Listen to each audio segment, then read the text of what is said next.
New at 5, a birthday of a lifetime for a man who has spent a lifetime watching and loving the Dodgers. Well, get this. He's 100 years old. Mark Rogandino is live at Dodger Stadium with his incredible journey. Mark. Well, Alex and Christine, we've all heard the phrase, you can never forget your first, right? Where we're talking about your first car, your first trip outside the United States, maybe even, Alex, your first kiss. But how about your first Dodger game? As you guys mentioned, for Southern California native Travis Evans, who's been here his entire life. He served in the Coast Guard here, but he has never been to a Dodger game. He's followed the team since all the way back in the Brooklyn days. Well, today that all finally changed as he got to have a dream come true walking into Dodger Stadium.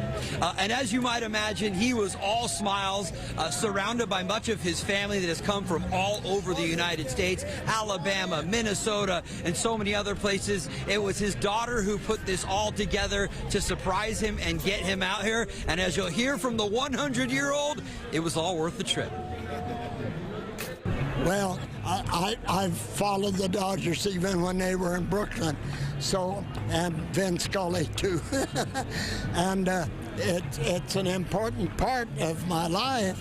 And you know, I probably don't have that much longer to live either, but I still drive.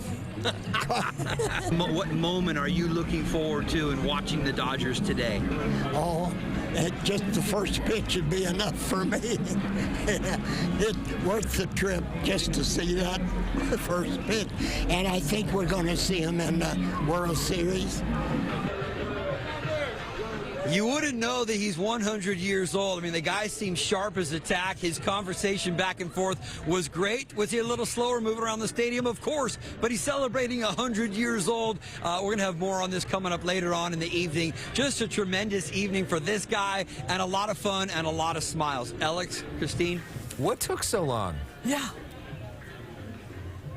You know, he said that he's always wanted to do it, but he was as I said, he was in the Coast Guard, spent a lot of time on ships, and he just said this was the timing. This was right. He couldn't believe it either. He couldn't believe that it's been 100 years of his age, and it's been 60 years as a Dodger fan and never been here. But he does love Vin Scully. He made that very clear.